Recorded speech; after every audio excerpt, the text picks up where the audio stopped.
Hello YouTube, on se retrouve pour cette nouvelle vidéo qui va être, je pense, assez courte. En fait, je vais vous embarquer avec moi pour toute la journée. Aujourd'hui, on est vendredi et on est le 20 juillet, 19 juillet. Et je voulais vous faire une grosse vidéo sur la semaine où on dessine et tout, sauf que depuis que je suis rentrée du week-end avec une copine, donc le week-end dernier, je voulais vraiment me mettre à fond dans les dessins. Mais genre, je n'avais aucune énergie, mais quand je vous dis aucune énergie, c'était horrible. Du coup, je me suis dit, bon, c'est peut-être un des seuls moments de l'année où c'est assez calme, sachant que là, mon mois de septembre est déjà quasiment booké en termes de rendez-vous. Je tatoue fin août et octobre commence doucement à se remplir. Du coup, je sens que la rentrée, elle va faire mal parce que je vais avoir beaucoup de trucs à faire. Sachant que je vous ai pas tenu au courant, mais comme vous le savez pour ceux qui me suivent, je donne des cours dans un lycée professionnel à Lyon en dessin de bijoux. Et j'ai été contactée par une autre école, l'école que je rêvais de faire quand j'étais étudiante en joaillerie. Et ils m'ont contactée pour donner des cours de gouache au sein de leur école, donc ça sera 2 jours par semaine et j'attaque en octobre. Comment vous dire que l'année qui arrive, elle va être hyper chargée. Donc je me suis un petit peu lâché la grappe cette semaine, même si honnêtement j'ai vraiment du mal. Ça fait du coup depuis que je me repose que voilà, je vais quand même courir. J'ai fait 2 fois 8 km. Donc voilà, j'essaie de faire du sport pour pas trop culpabiliser et me dire que j'ai au moins fait un truc dans ma journée. Mais j'ai énormément de mal à me lâcher la grappe.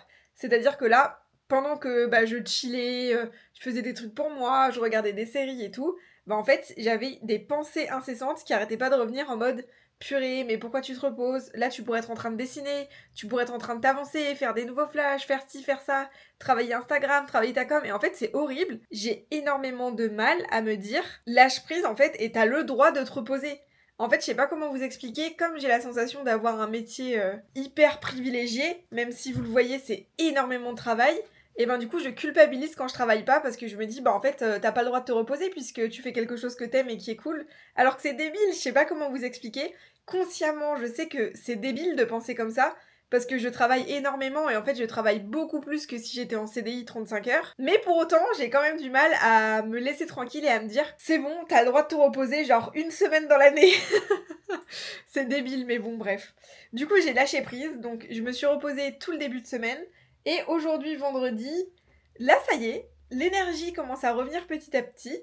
Donc on va finir un dessin que j'ai très très envie de finir. Et ça fait un bon moment. Pour ceux qui me suivent encore une fois, vous allez vous en rappeler. C'est celui-ci. Je sais pas si vous voyez, c'était les deux signes. Alors avec un petit peu de recul finalement je vais faire qu'un seul signe parce qu'une copine m'a réservé le dessin donc je suis trop contente. On va sûrement le tatouer du coup en octobre, novembre, un truc comme ça. Et du coup il faut que je le finisse pour lui montrer les ombres, qu'on valide bien tout ensemble et on va garder donc que le signe noir parce qu'elle le veut vraiment sur le côté du corps, niveau hanche, côte et tout ça. Donc pour qu'il y ait un joli mouvement et que ça fasse pas trop chargé, je lui ai conseillé de faire sauter en fait le signe blanc et de rester que sur le signe noir, quitte à ce que le signe blanc on le fasse plus tard dans le temps sur l'autre côté du corps. Oula, j'arrive plus à parler. Ça va être trop cool, et là j'ai bien envie de le finir, vous voyez, je suis trop contente. En fait, je sais pas s'il y en a qui sont dans la même situation que moi, parfois on a du mal à juste accepter de se reposer. En fait, je pense qu'on est tellement matrixé par le fait d'être productif ou de vouloir faire plein de trucs, ou je dis ça, peut-être que je suis la seule dans le cas, j'en sais rien, dites-moi en commentaire, mais j'ai toujours énormément de mal à me dire fais rien. En fait, même quand je fais rien, j'aimerais que mon repos soit proactif. Je vous dis n'importe quoi.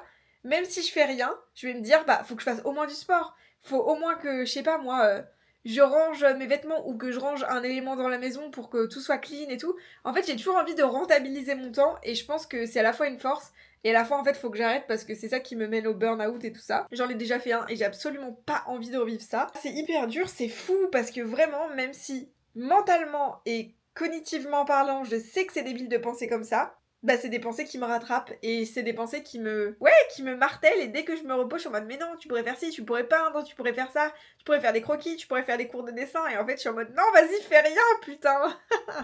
Du coup, j'ai ressorti ma petite fiche avec toutes mes références. Je vous ai fait une vidéo la semaine dernière sur comment trouver l'inspiration, etc. Donc voilà, là on est dans le concret. En gros, je vais m'aider de ça. D'ailleurs, n'hésitez pas à aller jeter un œil sur Patreon. Je vous donne aussi d'autres conseils pour l'inspiration, d'autres conseils de dessin. Je vous mettrai le lien en barre d'infos. En fait, je vous fais des calendriers Et je vous propose plein de mini-cours, plein de trucs en lien avec le dessin et le tatou. Donc si vous avez envie de progresser dans ces domaines, n'hésitez pas à aller jeter un œil. Je m'investis beaucoup dessus en ce moment, donc je suis trop contente de pouvoir vous proposer des cours comme ça, j'y passe pas mal de temps. Et pour revenir au dessin en cours, pour ceux qui ont peut-être pas regardé les anciennes vidéos, les vlogs du début d'année, je vous explique un petit peu où j'en suis et quel était le mood de cette création. Donc ça, c'est la première version du dessin que j'ai faite. Donc voilà, c'est tout fait à la main, avec le signe blanc et le signe noir. Mais je trouvais que les ombrages étaient pas à la hauteur et que ça rendait pas hyper bien. Donc c'est pour ça que j'ai décidé de faire une autre version, donc celle-ci, où je trouve que les ombrages sont déjà beaucoup plus qualitatifs. Moi j'aime le contraste fort entre des éléments vraiment foncés et des éléments clairs. Donc je suis en train de retravailler tout ça. Et vous voyez en fait, tac, j'avais imprimé mon dessin initial et je me servais de la table lumineuse pour le décalquer facilement sur un autre papier. Ça, si vous fouillez dans mes vidéos, vous allez pouvoir trouver comment je fais. Et aussi pour vous montrer un peu comment je fais mon workflow, mes méthodes de travail. En gros, j'ai toujours un petit brouillon à côté de moi. Vous voyez par exemple pour l'ombre de la tête du signe blanc, je m'entraîne d'abord avant de le faire sur le papier finalisé. Donc voilà, pareil pour les ombres, pour les feuilles et tout et tout. Donc voilà, ça vous donne un petit peu ma méthode de travail. Là, j'ai ressorti mes bons vieux feutres et tout. Ça fait un bon moment que je n'ai pas dessiné à la main, donc ça me fait un peu plaisir. On va faire ça de manière chill. Je me mets une petite vidéo en fond. En ce moment, je regarde sur Netflix et je trouve ça hyper cool parce que je connaissais pas trop ce milieu et tout ça. Je regarde les séries sur le cheerleading, donc c'est un peu les pom-pom girls et tout. La première que je suis en train de regarder, c'est celle qui s'appelle Cheers, qui suit en gros une équipe de cheerleaders en mode acrobatique et tout. Enfin, en termes sportifs, c'est juste fou. Donc moi, j'aime trop suivre pour voir leur évolution. Et il y en a une deuxième, je vous mettrai peut-être l'affiche par là si vous voulez aller voir sur Netflix. Et là, c'était cool, c'est plus autour de la danse et autour du côté support d'équipe nationale et tout, mais en fait c'est hyper intéressant parce que je trouve que c'est des sujets des fois qui peuvent être sous-estimés et on se rend pas compte du taf qu'il y a derrière. Donc voilà. Ah oui, et en parlant de trucs de meufs genre cheerleading et tout, même si c'est pas que des trucs de meufs, j'ai eu un commentaire sur YouTube que je vous mettrai par ici.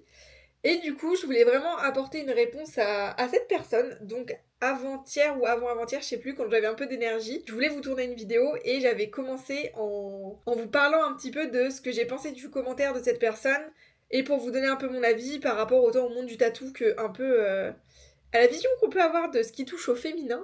Donc je trouve ça hyper intéressant, ça n'a pas trop de rapport avec le tatou, mais c'est pas grave, je vous laisse ça. Et surtout, n'hésitez pas à me dire vous ce que vous en pensez en commentaire, parce que je trouve que c'est des sujets qui sont d'actualité importants. Donc voilà.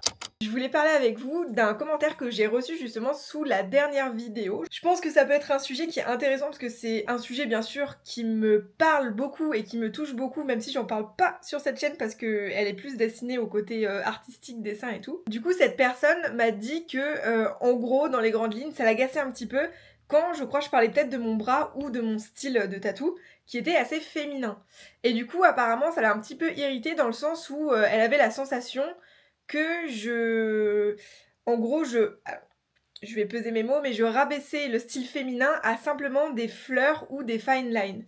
Du coup, je me sens un petit peu obligée de l'expliquer parce que pour moi, il y a plusieurs choses qui sont intéressantes dans son commentaire. Déjà, évidemment que quand je vous parle d'un style féminin, c'est un peu les clichés de ce qu'on peut qualifier féminin, mais c'est évident qu'en aucun cas, quand je parle de fine line ou de fleurs, j'englobe la totalité du style féminin. Bien sûr qu'un style féminin, déjà pour moi ça veut un peu rien dire parce que c'est la société qui a établi certains codes, par exemple en Europe, mais parfois si on regarde d'autres sociétés, etc., le style féminin n'a rien à voir avec ça.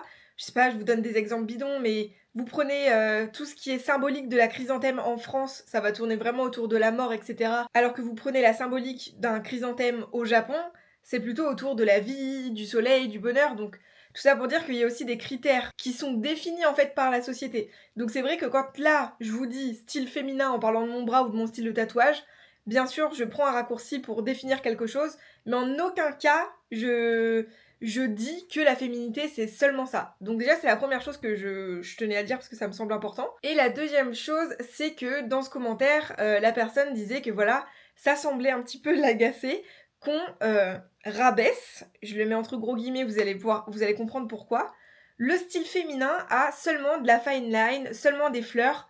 Donc, pour donner d'autres qualificatifs, des choses douces, des choses assez légères, etc. Et elle dit, alors j'ai plus les termes exacts, mais elle dit en gros que est-ce que quand on parle d'un style masculin, on dit, je sais pas, quelque chose de fort, quelque chose de dangereux, etc. Bah non, pas forcément, mais en fait, on pourrait très bien le qualifier comme tel. Par exemple, quand on voit des styles avec des gros aplats de noir que les hommes ont plus souvent tendance à porter que les femmes, on pourrait totalement dire un style masculin. Je porte pas spécialement de tatou comme ça sur moi. Je sais que mon chéri en a, mais peut-être qu'en vidéo, j'aurais aussi pu vous le décrire comme ça. Et encore une fois, c'est pas parce que je dis qu'un tatou est masculin que ça veut dire qu'il peut pas être doux, léger, etc. C'est vraiment plus un abus de langage pour décrire de manière rapide un élément, et c'est pas pour vous dire alors mon tatouage ou mon style c'est vraiment fin, très léger et aérien, je pourrais aussi le définir comme ça, mais moi je vois aucun souci à dire que c'est féminin, parce que oui, malgré tout, qu'on le veuille ou non, tout ce qui est féminin et masculin, aujourd'hui dans notre société en France à l'heure actuelle, c'est des codes qui ont été définis. Enfin, évidemment que quand je vous dis féminin ou masculin, vous allez avoir certains qualificatifs en tête. Mais en aucun cas, ça veut dire que, parce que je pense que c'est ça qui pose problème à cette personne, en aucun cas, ça veut dire que tous les hommes sont définis par fort, brut, viril, tout ce que vous voulez, et les femmes sont douces, légères, etc. Pas du tout. C'est évident en fait que, voilà, on peut pas mettre juste des étiquettes comme ça. Moi, c'était un abus de langage pour le décrire. Mais il y a un truc qui me semble aussi important à dire, c'est que souvent, quand on utilise des qualificatifs plutôt féminin, ça veut pas dire que les femmes sont comme ça, c'est bien un qualificatif féminin, donc plutôt des attributs. Ça m'agace un petit peu pour le coup, moi, qu'on puisse dire ah bah on peut pas juste rabaisser ou juste contenir ou juste décrire le féminin comme quelque chose de fin, de léger, de floral, etc. Comme si c'était quelque chose de moins bien qu'un attribut masculin. Je vous donne un exemple, j'espère que vous allez comprendre ce que je veux dire. Mais par exemple, on va avoir tendance à dévaloriser des nanas qui font de la beauté sur YouTube. Par exemple, les youtubeuses beauté, on va beaucoup plus les tourner en ridicule ou se foutre de leur gueule parce que elles abordent ce genre de sujet. Je vous donne n'importe quel exemple, mais je pense que tout le monde verra. En plus, si vous êtes sur YouTube, je pense que vous connaissez. Enjoy Phoenix, elle a beaucoup été pris pour cible en fait pour des attaques parce que les gens la trouvaient soit, je sais pas, bête ou parce qu'elle faisait du YouTube en mode beauté, c'était forcément quelque chose de moins bien qu'un mec qui allait faire du sport ou des jeux vidéo. Je fais exprès de prendre des clichés pour que vous compreniez. Et du coup, moi, au bout d'un moment, ça m'agace un peu que quand on utilise des qualificatifs féminins, en fait, ça soit rabaissé, qu'on dise tout de suite oh là là, mais attention, le féminin, c'est pas seulement ça. On le sait, c'est évident que le féminin, c'est pas seulement de la douceur ou des choses comme ça, mais je trouve que c'est des qualificatifs qui doivent être valorisés en fait. Si le féminin doit aussi être, et pas seulement qualifié comme doux, léger, empathique, et ben c'est génial. Pourquoi on aurait besoin pour lui donner de la valeur de lui donner des qualificatifs comme dangereux, fort? Vous voyez ce que je veux dire?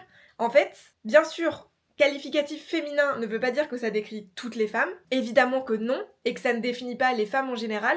Mais il faut aussi pas oublier un truc, c'est que parfois, il y a des gens, je pense, qui veulent donner plus de valeur et veulent donner plus de consistance et de contenance aux femmes, aux qualificatifs féminins, et pour ça, ils se rendent pas compte, désolé du terme, mais qu'ils sont un peu toxiques, parce que vous voulez en fait donner au féminin plus de masculin pour qu'il ait de la valeur. Je sais pas si vous me suivez, mais en fait, oui, acceptez que des qualificatifs dits féminins, ça peut être des choses douces, plus légères, plus fines, alors que des qualificatifs masculins, ça peut être ok, des choses plus foncées, plus fortes, plus dangereuses entre gros guillemets, même si je trouve que ça veut tout et rien dire. Voilà, donc en fait, parfois, encore une fois, en voulant servir le féminin, on est obligé de lui donner du masculin pour lui donner de la valeur. Par exemple, je vous dis n'importe quoi, par exemple, je vous prends deux clichés, même si évidemment que les femmes font du sport. La preuve, je suis moi-même maintenant en tenue de sport pour aller courir un 10 km, donc ne me faites pas dire ce que je dis pas, mais je trouve ça intéressant d'en discuter. Imaginons, on prend deux situations, on prend deux enfants, une enfant de 10-12 ans qui se maquille et c'est sa passion, le maquillage, genre elle fait des vidéos sur YouTube là-dessus, peu importe, elle adore ça. Et on prend l'exemple de son frère jumeau, on s'en fout, lui qui est à fond dans le foot, ou j'en sais rien, le basket. Et ben je suis sûre que en repas de famille, actuellement comme les choses sont dans notre société, en fait on va beaucoup plus valoriser le petit garçon qui fait du sport et qui se dépasse, plutôt que la petite fille qui est dans sa chambre et qui kiffe son maquillage. Vous voyez ce que je veux dire? Et c'est ça des fois qui m'ennuie aussi, c'est franchement au bout d'un moment, Je comprends que vous ayez envie de servir le propos féminin et je suis la première qui essaie de me renseigner et qui essaie de m'éduquer là-dessus. Mais c'est pas en dévalorisant ou en attaquant directement quelqu'un en lui disant oh là là, désolé, ça m'agace un petit peu, ou le prends pas mal parce que pour moi le féminin c'est pas que ça. Évidemment que le féminin c'est pas que ça, sinon ça serait affreusement triste. Mais si une partie du féminin c'est de la douceur, c'est de l'empathie, c'est de la légèreté, bah oui en fait c'est trop bien. Et au même titre que des qualificatifs masculins comme fort, dangereux, tout ce que vous voulez, c'est bien aussi, mais il faut pas en fait dévaloriser le féminin, et quand on parle de féminin et de douceur, il faut pas tout de suite nous attaquer pour nous dire « Ah non, non, c'est pas seulement ça, hein. Oubliez pas que le féminin peut être aussi fort, le féminin peut être aussi dangereux. » C'est évident, et c'est pour ça que j'ai même pas besoin de le souligner, parce que je suis tellement confiante en fait dans le fait que le féminin c'est tout ça, que je vois même pas le besoin de vous dire alors attention, je vous ai dit style floral féminin, mais ça peut être aussi fort et dangereux. Enfin, je sais pas si vous voyez ce que je veux dire. Donc en fait, pas besoin de donner des attributs masculins, ou en tout cas qui peuvent être souvent dans le cliché attribués au masculin, pour donner de la valeur au féminin. J'espère que vous comprenez ce que je dis. Je suis pas la meilleure oratrice, etc. Mais pour moi, c'est important juste d'accepter que ouais, il y a des trucs féminins, c'est doux, léger, et c'est très cool en fait. On n'a pas besoin de lui donner un côté fort et viril pour lui donner de la valeur, mais bien sûr aussi que le féminin, c'est pas seulement de la douceur, de la légèreté, évidemment que c'est aussi de la force, que c'est aussi du courage, que c'est tout ça, mais je me voyais même pas dans l'obligation de le dire, puisque pour moi c'est genre totalement normal. C'est la Mélène du montage, vous n'allez pas vous en sortir avec ce débat. Mais du coup, en faisant le montage, je me suis rendu compte d'un truc, enfin pendant que je fais le montage plutôt, je me rends compte d'un truc, c'est que il y a aussi un élément auquel j'ai pas répondu, mais parce qu'en fait moi ça me semble genre obvious, genre totalement évident. Bien sûr que quand je parle de style féminin, comme je vous l'ai expliqué, c'est un abus de langage pour décrire un style, mais ça veut pas dire que les femmes doivent rester dans ce style-là, les hommes dans ce style-là. Ça veut pas dire que je peux pas porter un style dit masculin. Pour moi, il n'y a pas de frontière, et en tant que tatoueuse, je peux vous le dire. Demain, si un homme veut des fleurs ou des motifs légers ou des motifs ornementaux qui peuvent avoir tendance à être qualifiés de féminins, bien évidemment que je l'encouragerai, que ça sera trop cool. Si demain j'ai une femme qui veut un style beaucoup plus sombre, qui serait plutôt qualifié de style masculin, évidemment que je vais l'encourager. Chacun fait ce qu'il veut en fait, et pour moi il n'y a même pas de débat autour de ça. C'est évident que on a tous des personnalités différentes, on a tous des goûts et une vision de l'esthétique différente. Et donc, pour répondre finalement à ce commentaire, évidemment qu'on peut porter n'importe quel tatou, que n'importe quel style ira à n'importe quel genre, n'importe quel type de personne. Vraiment, je vais y arriver, vraiment, limitez pas votre esprit. Tant que ça vous plaît, c'est le principal, et je pense que voilà. Des fois, faut pas chercher plus loin que ça. Si ça vous plaît, allez-y. Ne vous posez pas de questions. On s'en fout de la vie des autres, parce que de toute façon, c'est vous qui allez porter vos tatous. Tac, donc en gros ça c'est tout le matos que j'utilise. Donc j'ai un peu de feutre à alcool que j'utilise plutôt en second temps, les crayons couleur que j'utilise en grande majorité, petite gomme, petit taille crayon, petite gomme celle-ci qui est vraiment pratique, vous savez c'est des gommes hyper fines et pour le détail c'est juste impeccable, et gomme classique, et voilà, donc c'est parti.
Voilà, du coup j'ai fini le dessin, je vous montre tout ça, franchement je suis assez contente. Comparé à la première version, que franchement j'aimais pas, je vous montre la deuxième version.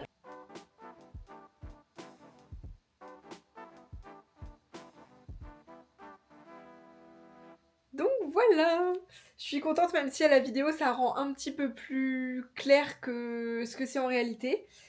En tout cas, j'espère que cette petite vidéo vous a plu, mais déjà je suis contente d'avoir trouvé l'énergie de vous faire une petite vidéo parce que honnêtement c'était pas gagné. On se retrouve la semaine pro, il y a 2 tatous au programme donc c'est cool parce que ça fait un petit moment que je vous ai pas montré de tatous sur la chaîne. Et après je pars en vacances, mais bref, vous serez tenus au courant. Je vous ai préparé une petite vidéo pendant que je serai en vacances, j'espère qu'elle vous plaira. En tout cas c'est une vidéo qui va vous aider. Et sur ce, je vous souhaite un bon dimanche soir et je vous dis à la semaine pro. Bisous.